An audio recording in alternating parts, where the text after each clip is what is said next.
So now is our time where we're going to teach you, or show you experiences of where the rubber meets the road. Focusing on definition and deconstruction, and now we want to give you a place to glean wisdom. So we're going to invite our panelists, so if you're a small group or table leader, please come up to the side. Sean is going to introduce you, and we invite you to share. We're going to rock the minimalist. Let's be IKEA right now. One sentence, who you are, where you're at, and what's your particular missional context as you are invited to come up. So as all of the rest of us are listening to their very brief statements about who they are and what they're up to, let's listen for the ministry area that we'd like to go deeper on ourselves, that we'd like to take back home with us, because we're going to actually be taking about an hour and a half to go really deep into some of these areas with some really phenomenally gifted folks. So I'd like to invite Phil Schneider and Emily Bowen to come up first. And then as soon as you're finished introducing yourselves, you'll go stand by a table so people will know where to go once everyone's presented. I'm Emily Bowen. I'm one of the ministers at Brentwood Christian Church in Springfield, Missouri. The way that we have been missional church, we created a new worship service about 6 years ago.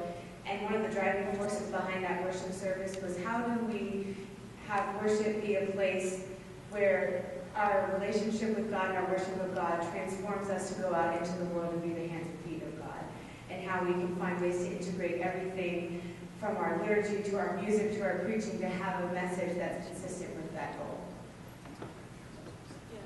I'm Phil Snyder. I work with Emily, so I just resonate with everything you said. It was in 2005 or so that actually I first experienced emerging worship via Spencer Burke, who was actually presenting at a mainline festival of homiletics with his co-conspirator, Barry Taylor. And I always thought emerging worship, Spencer was doing all this, even while the labels were trying to catch up with him, right? Is it emerging, is it missional, whatever. And I always thought that emerging was just like contemporary worship 2.0 or something, like some kind of slick marketing gimmick to get all the youngins in. And I learned it was very different.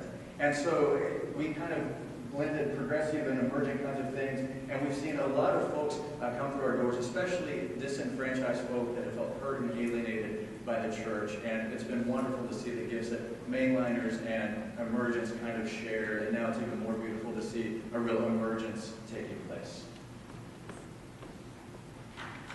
So if you want to go and talk to them a little more, you're going to get to wander over to that table over there. Perfect. Derek Penwell. There's Derek. And next on deck is going to be Rich McCullough, just so you know.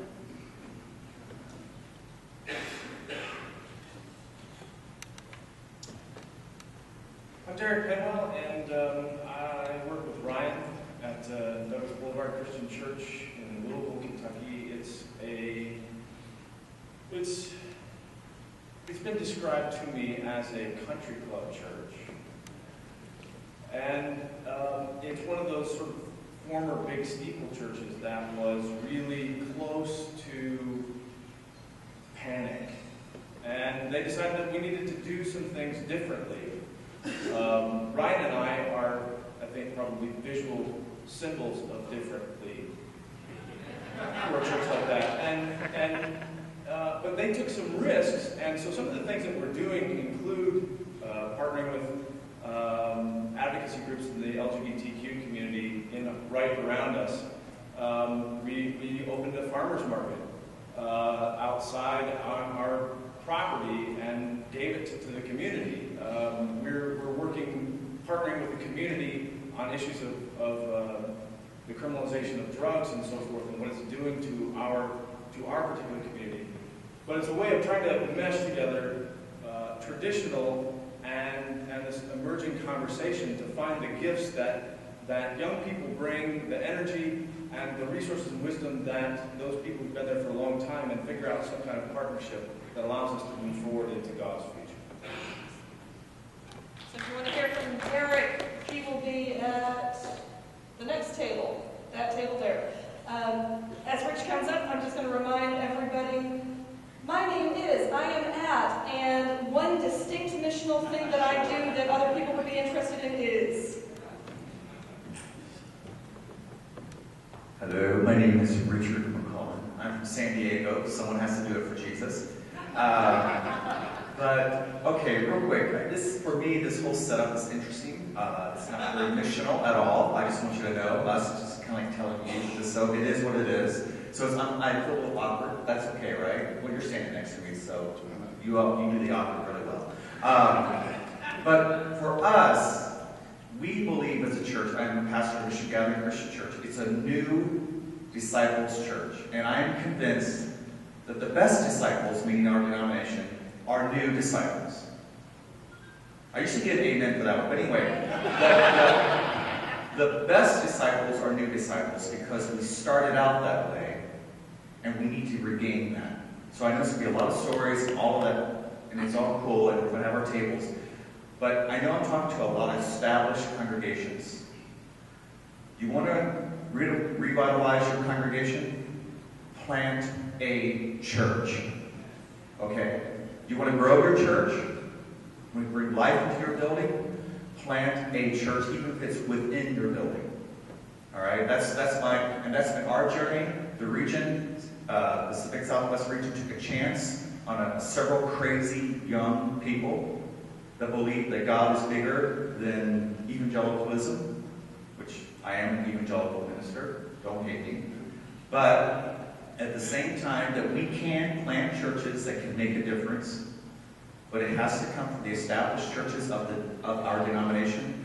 And if you want to change where you are right now, take a chance on someone in your congregation that wants to make a difference. You can do that because I know who I'm talking to. You have the resources. I know we all say we're poor, but we're not. And God is bigger than our budgets.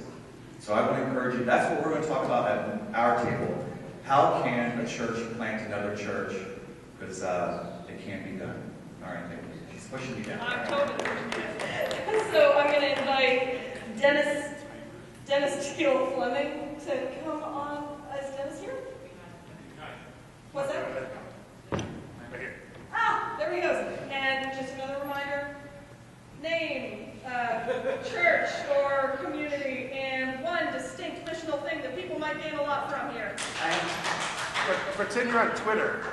I had to arrive. One tweet. I had to arrive from my left, just so you know. Steve and I are working on a new church in Gastonia, North Carolina. It's called Open Hearts Gathering, so I had to come up here and show the shirt. We're an interfaith church. We don't really know what that means, but we love all people, and I think it's disciples of Christ, which we are new disciples of Christ. So shout out for Rich and what he said. We're trying to be open to all disciples, whether they be disciples of Jesus, or Buddha, or Muhammad, or nothing. And so that's what we're trying to do in little old Gastonia. Thank you. 20 minutes, Stephen and Rebecca Haley. There we go. And just so that Ron from Montana and Lando from Georgia know that you're up next. Rebecca is currently serving on the panel elsewhere right now, but we are co-pastors of Open Source. It's a new postmodern spiritual community in Rochester, Minnesota. And I appreciate the new disciples coming. It's great, but know it's also coming from the disciples. I'm the 6th generation cradle disciple. So it's happening that way too. And so I understand, and I grew up in small community disciples. I understand the difficulty of making that shift to missional. Our tagline that we use is we build relationships and make a difference. The days when we send $1,000 to a community they can say that's mission, that's the end. It's about the relationships. Whatever you do, when it's missional, we have to build what? Relationships. Thank you. And Cheryl from Indiana, Al from Arizona, and Vance from the Great River region are up after us. I'm Ron Green, serving the 108-year-old Central Christian Church in Great Falls, Montana. We're on the edge of downtown in one of the most ethnically diverse neighborhoods in the entire state, which may not be saying a lot, but that's who we are. And we have a midweek meal the same night as our midweek contemporary worship service that has kind of evolved in all that in the ministry. And I recently had the privilege of going on a global mission pilgrimage to Central America, and we are learning a lot from them about the similarities we have in our challenges and opportunities. And for the first time in 33 years of disciples ministry, I'm serving a congregation that gives 10% off the top of general fund giving to disciples mission funds. I'm Landon Simmons. I'm currently serving the interim at Lawrenceville First Christian Church.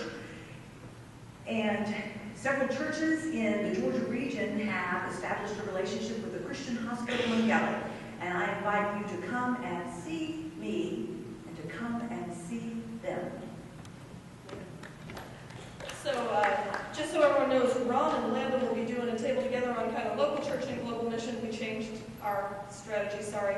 And there will be another table for regions in global ministry that Cheryl and Al and Vance will be hosting. So, hi, I'm Cheryl Kohler, one of the team ministers in the Christian Church in Indiana. I'm here also with Bob Shaw and Susan McNeely from the Indiana region, where we have a three-way partnership with Global Ministries and the Bandaka District, the Community of Disciples of Christ of the Congo. And we started that partnership formally in 2008, and now we're learning what it means to be partners with a church. I'm Smalll. I'm a regional pastor in the Great River region, and we also have a three-way partnership with Global Ministries and with the Dominican Republic. And we are learning what it means to live out critical presence. Good afternoon. My name is Al Beasley from First Christian Church in Scottsdale. I'm also the co-chair with Laverne Thorpe of the Arizona Region Global Missions Team. We have just concluded a 6-year partnership with Mexico, which resulted in the creation of a church in Nogales, both a church and building and a congregation.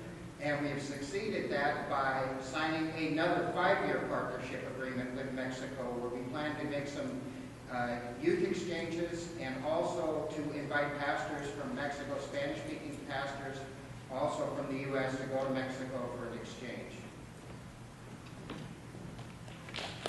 So as Steve comes up, I'm just going to remind everybody, a lot of faces, a lot of names, and a lot of programs to keep track of. Keep an eye on the person that you're thinking you might end up with, because you're going to have to find them by yourselves at the end of this. Spencer, you're up next. Which tables, which is the next table that's empty? Perfect. Somebody tell me. You'll go to the next one.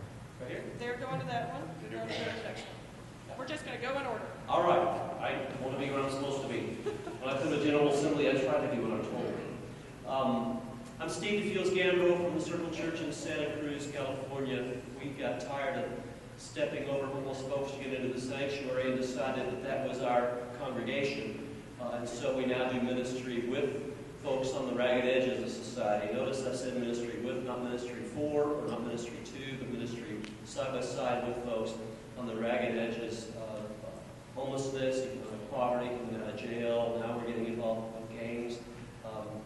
So if you want to talk about ministry with those on the ragged edges in socioeconomic terms, I guess I'll be right there. Perfect. Thanks. After Spencer's going to be Samuel Lewis Jr.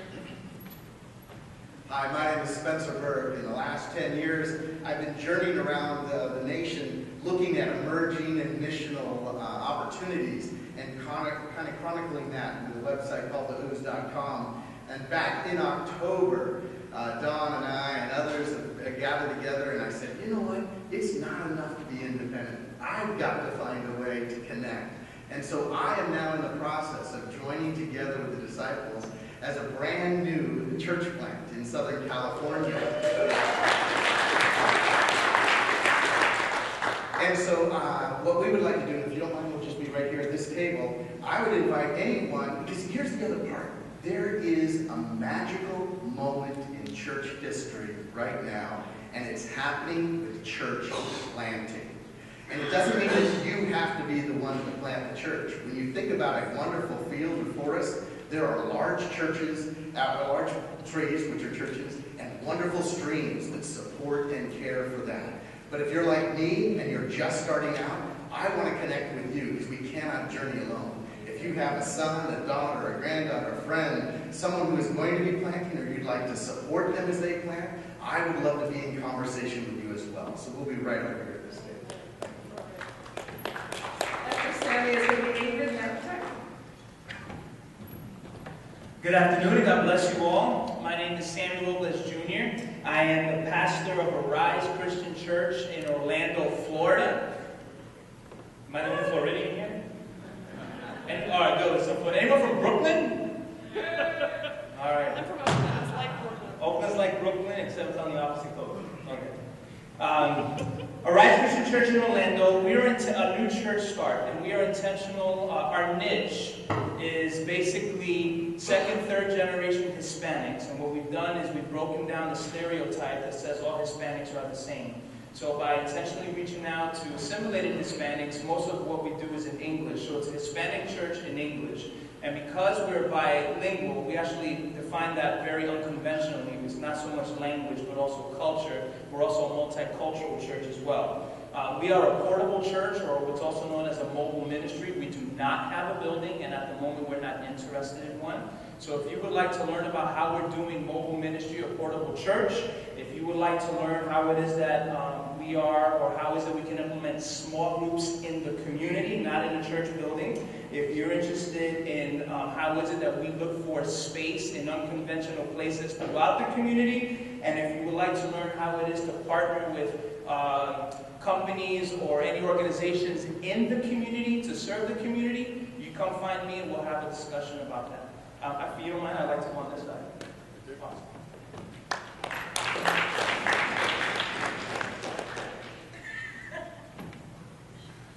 Hello, my name is Glenn Zuber, and last summer I started an organization called DC Theology Pub, and basically it came out of conversations I was having with some friends about the fact that young people in DC, which is a center for nerds, just weren't connecting with a lot of conventional churches.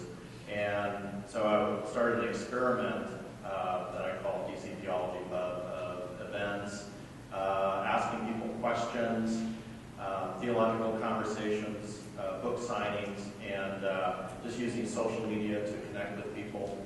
And our events have about 50 to 120 people, and we're having great fun, and it's really a process. It's still in process of what we're going to do and what we're going to become. Very similar to what Sammy's talking about.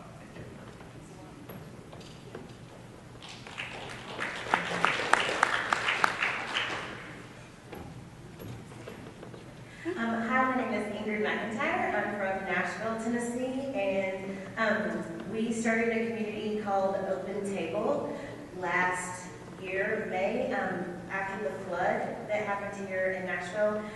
Basically, we're building relationships and building communities with people who are experiencing homelessness, and especially those who don't get services from our basic service providers, which are a whole host of people. So we're doing community, alternative work, and alternative housing options. So if you'd like to talk to me, the gentleman with the beard. Okay, fourth table in a row. Okay, I know how to use Twitter longer, so we're in trouble. No, y'all should get that. All right, my name is Connie Waters, and I'm here to represent the Outlaw Preachers. First question you're all asking. Hey, I got applause in the back. The first question you're going to ask is, what in the world is an outlaw preacher? Well, the name actually comes from Nashville, Tennessee. Merle Haggard, Chris Christopherson, Willie Whalen, and St. Johnny Cash are all outlaws. Through Twitter, Transform, Facebook groups, blogs, and podcasts, we connect theological alley cats with one another. Now, I call them theological alley cats. Peter Rollings, on his blog this week, was a little more eloquent. He said, the outlaw creatures strive to create spaces which they describe that are messy, broken, wounded, untrusting, beautiful, grace-filled, loving people who want to see one another, committed to the grace that includes all who want to be included, and all the messiness that includes. I'm going to go with his more than the theological alley cats. His has taken social media to the place where it impacts everyday life. My example will be Phil Shepherd, that giant marshmallow you met on Monday. He lost his father very suddenly about 2 years ago. And when that happened, we presented him a grace bomb. A grace bomb was video chat, little short videos from people all over this country and even one from Greenland that told them that we were praying for them and we were with them in their grief. What does that give me? Yeah, we're going to be up there. But think of those people in your life that don't belong in church, that don't belong anywhere, and see where you can impact them and connect with them, because that's what we spend all of our time doing.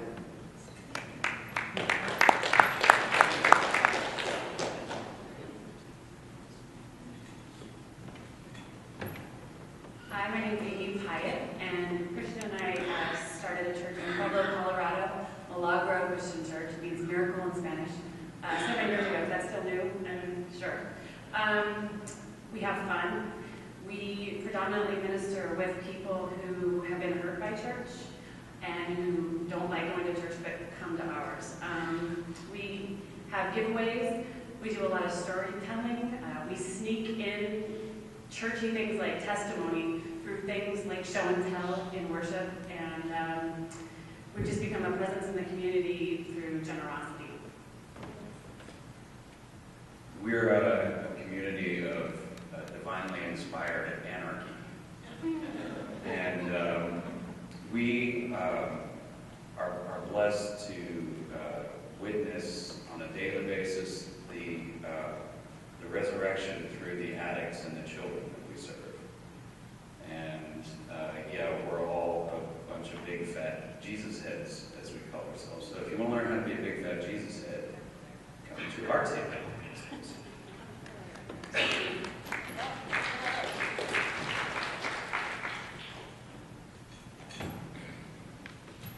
My name is Bob Permal. I pastor Central Woodward Christian Church in Troy, Michigan. At one time, we were the Cathedral Church of Michigan, one of the largest churches in the denomination, a powerful church of 2,000 or 3,000. We now have about 100. We used to be downtown Detroit on Coyote Road. Now we live in the suburbs. We're not divinely inspired anarchists. We're a little bit more institutionalized. But being missional is more than just doing it. It's about identity. It's about who we are. And we're in the process of discovering that. So if you're looking to have a conversation about what it means to pursue that process, and I've been at Central Woodward for 3 years, we're nowhere near finished with that conversation. But I expect that there are a lot of you in here who are on the same journey. And there's a couple of programs that one thing we're working with called Motown Mission. We've got a little booth. Some of you may have seen it. It is a partnership that has helped us reconnect with the city of Detroit. If you know anything about the city of Detroit, then you know there's interesting things happening. So if you want to talk about that kind of stuff, come see me. And I'm where? I'm in the back. I'm Ryan Kempan. I'm one of the founders of Emergent. It's a space, geography seeking to help disciples have this conversation and remove the distance between us. I'm also a community organizer and missionary at Douglas Boulevard Christian Church, reaching out to the LGBTQ community. And I will be at this table if you want want to talk about. And we'll talk about whatever. And I'm Shawna Ja, and I'm pastor of First Christian Church of Oakland, and we are a 40-member church in a 60,000 square foot facility that finally decided maybe we should be sharing that space with some other folks. So we have a really clear identity that we want to be creating peace in Oakland and decided to turn our building into the Oakland Peace Center. If you happen to be interested in repurposing your building